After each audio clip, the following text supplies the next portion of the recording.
అంటే ఇప్పుడు నువ్వు చదువుకోవాలంటే 2 లక్షల సంవత్సరాలు కట్టాలన్నారా? 2 లక్షలు కాదు, వడ్డీతో కలిపి ఇంకెక్కువే కట్టాలి. మీ నాన్న పేకట ఆడతాడంట కదరా, అప్పులు ఉన్నాయంట కదా, ఎక్కడ పోయిన డబ్బులు అక్కడే సంపాదించుకోవాలి, దాన్ని నేర్పిస్తా.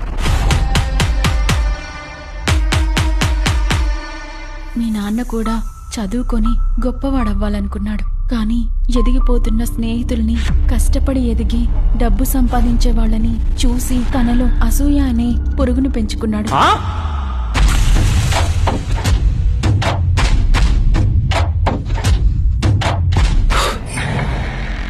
అవును, అప్పుడు రాంగారు ఫోన్ చేసినారా? ఏం చేస్తున్నాడు? పూణేలో పని చేస్తుండట.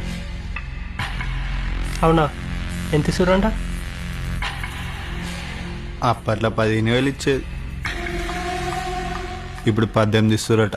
అరే ఇప్పుడు రామ్గానికి 50,000 జీతం రా. చిన్నప్పటి నుంచి తిరిగిన దోస్తులు మంచి సెట్ అయితే నాకెందుకు కోపం? వాళ్ళని చూసి నేను ఎందుకు కోరలేకపోతున్నా? ఇట్లనే ఏడ్చుకుంటా ఉంటే ముందు ముందు ఇంకా నేను ఎట్లా తయారవుతాను? ఒక్క రోజులో నెల జీతం కొట్టచ్చు. తర్వాత పుట్టే పిల్లల్ని ఎట్లా చూసుకుంటానో, వాళ్ళు ఇంకెట్లా తయారవుతారో. రే పోరడా, రూపాయి తక్కువైనా గానీ నీ అయ్యని ఇంట్లోనే నరికి బొంద పెడతా బిడ్డ.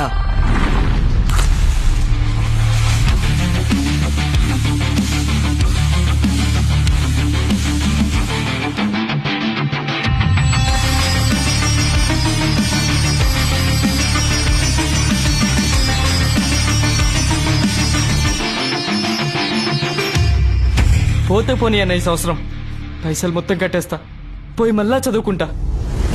I hope he will be successful and make his parents proud. I wish the same, but మంచిగా అయిన దోస్తుగా నువ్వుతూనే నువ్వు ఇట్లయితే ఇక నీకన్నా సెటిల్ అయిన అన్నలో తమ్ముడు ఉండుంటే నువ్వేమైతున్నావు?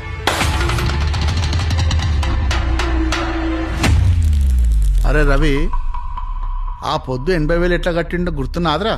గుర్తుందన్న, అప్పుడు 2 రోజులు వాడి కొడుకుని ఎత్తుకొచ్చినాం. ఇప్పుడు కూడా అదే పని చేయపో.